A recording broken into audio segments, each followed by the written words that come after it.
Alright, what's going on, you guys? Nick here with Nick Strength and Power. I've got a couple of interesting stories for you guys today. The first story that I've got for you guys today, the latest update from Rubiel Mosquera, aka Neckzilla, now at 10 weeks out, a little under 10 weeks out from the Prague Pro, which he says he's intending to do at the end of this year, which is an early qualifier for the 2025 Mr. Olympia. Now, I really want to see how this shakes out, because this is more... Looking at Rubiel now, knowing he's 10 weeks out, this seems more on track than he was for the previous shows, even the shows that he said he was going to do and didn't do. He looks like he's 10 weeks out in this update. He looks good for 10 weeks out in this update. I'm very curious to see what he does with the next 10 weeks, and if we do see another excuse or a reason for him to pull out from this show, because this actually feels like one that could really work out for him. I mean, realistically, this is probably the best case scenario for Rubiel. He says he knows for a fact he's going to be able to travel there. There should be no visa issues. He's back with his original coach, the one that he wanted to work with for the Dubai Pro. So there's really no excuses for him not to do this show. And timeline-wise, it seems like he's on track based on these updates. And if you look at realistically, if he had tried to do the Olympia this year, let's say he did, the UK Pro or the Italy show and was able to win one of those, which I don't think he would have been able to, by the way.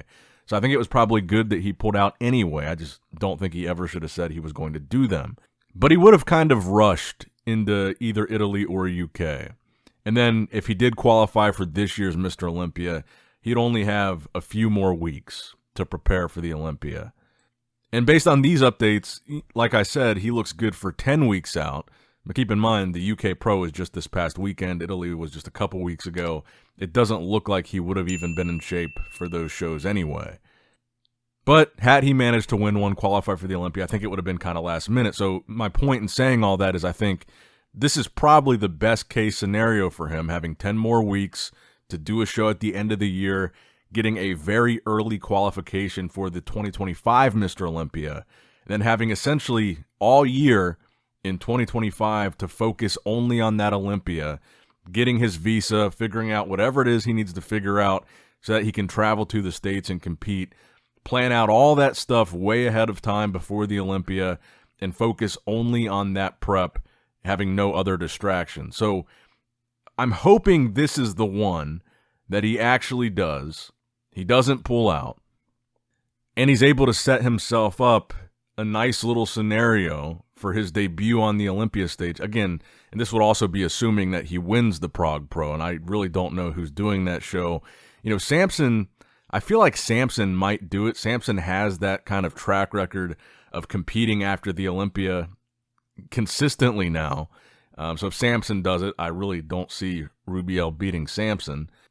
And I guess that would be the interesting thing to watch is since Rubiel says he's 100% doing this Prague show, if somebody like Samson announces they're doing that show, and then like a week before Rubiel has a reason why he's not doing it once he finds out, Samson's in or whatever, that would be interesting. But let me know what you guys think in the comments below. I think I'm actually going to put a poll on my channel on the community tab. Do you think we will see Rubiel on stage before the end of the year, yes or no? But also let me know down in the comments below. Now, speaking of the upcoming Olympia, we now have the final, fully updated, qualified competitor list for open bodybuilding. This list will not change. It's done. This is who we've got in the Olympia.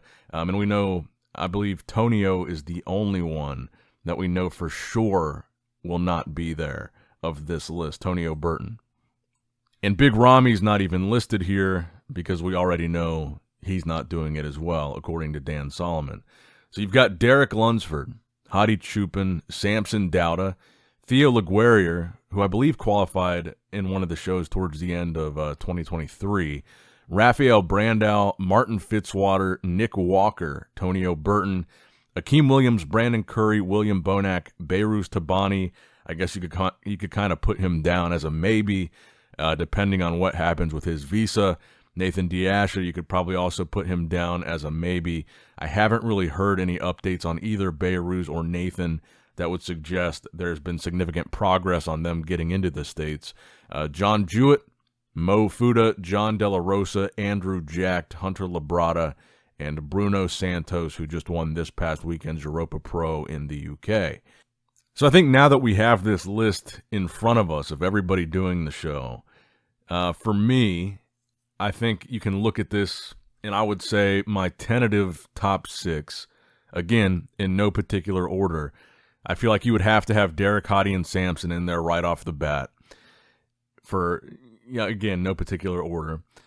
I think I would also put in Andrew Jacked, Nick Walker. That's already 5 out of 6. And I really feel like that 6, 7, 8 range is going to be very competitive, like who's going to be the guy that cracks the top 6. So far, I'd say Derek, Hadi, Samson, Nick, Andrew Jacked being 5 of the top 6. That 6th place spot. And Brandon, it's hard to really count Brandon out here. I mean, he was top 4 last year. We don't really know how he's looking. I guess I would throw Brandon in that top 6, and I guess that would be 6 guys. I mean, Brandon did say he's competing. We have no reason to believe he's not. And if Brandon does actually compete, I have a really hard time believing he'd be out of the top 6. It just feels like, for whatever reason, Brandon's name has kind of escaped the Olympia conversation as far as top 6. I haven't really seen many prediction videos where they're even talking about Brandon in the context of a top 6. So I think for you guys, my question would be, and you don't have to put it in any particular order because I'm sure a lot of you guys have already given me your top 6 in order. I think the thing that I'm most curious about is, who do you think will be the guy that cracks the top 6? Like I said, I think Hadi, Derek, and Samson are pretty much a lock in that top 3 to 6. And I think Nick Walker's probably pretty much a lock for top 6. Andrew Jacked, I think, is probably a lock as well. Brandon Curry, I'm assuming he'd be in there, but maybe he's kind of a maybe. So who do you have in that 6th place spot? I think a lot of people probably have 1st through 5th, including Hadi, Derek, Samson, Nick, and Andrew.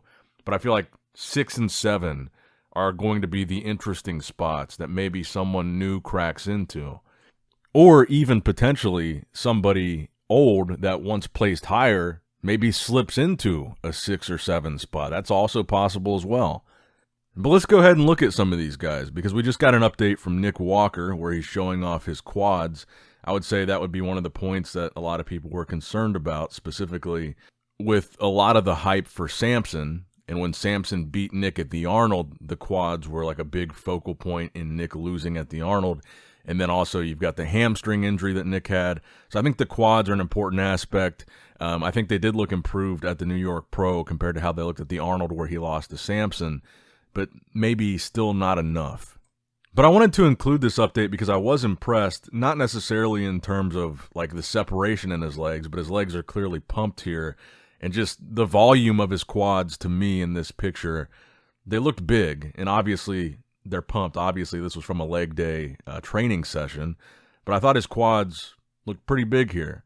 But then on the other hand, separation-wise, you don't really see crazy deep cuts in his quads. And granted, a gnarly pump will take away from that type of separation because it's so volumized with blood and lactic acid. But overall, I thought this was a good update for Nick. For a lot of the critics that say his quads just aren't big enough, they looked big in this update. I think he achieved the goal of this update. But also we got an update from Samson Dauda, this time just a still frame photo. We had been getting a lot of videos from Samson. I wonder if he's going to cut back on that now that we're getting closer to the Olympia. Samson showing kind of that same angle that he's really been showing off in a lot of the videos, the angle from the back and just the deepness of the separation in his hamstrings that you don't typically see from Samson, or at least it's not something that Samson is necessarily known for, is deep separations in the hamstrings and glutes. And albeit in this update, you can't really see a whole lot of striation in the glute. There is some, but if you look at the detail, particularly that Christmas tree in the lower back, just the deepness of the separation in the hamstrings, and then you got to factor in the sheer size of Samson Dauda, I'm really pretty impressed with him. And to be honest, I feel like in the past I've been more of a fan of Nick Walker, but I feel like if I'm being honest, I've kind of flip-flopped with these recent updates that we've seen, and then after seeing Nick in New York, if I had to say which guy has impressed me the most with the updates that we've seen from them going into the Olympia, I would say Samson over Nick. Now, don't get me wrong, we still have to see on stage significantly improved conditioning from Samson. We need to see more detail, drier, crisper conditioning for him to be competitive, more competitive, I should say, with Derek and Hadi.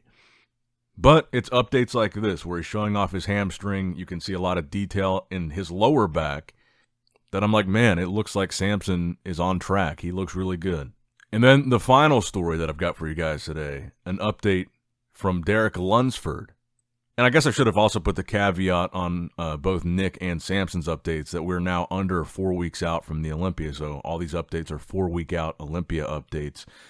Derek posting another video where he's doing most musculars and I think really focusing on trying to show the separation in his chest. I think that Derek probably, I think he did internalize that criticism after the Olympia last year, because I feel like some of these updates are like a specific effort to show that specifically, that he has striations in his chest, and that criticism of he wasn't on the same level of Hadi, especially when it came to the conditioning from the front and the detail in Hadi's chest.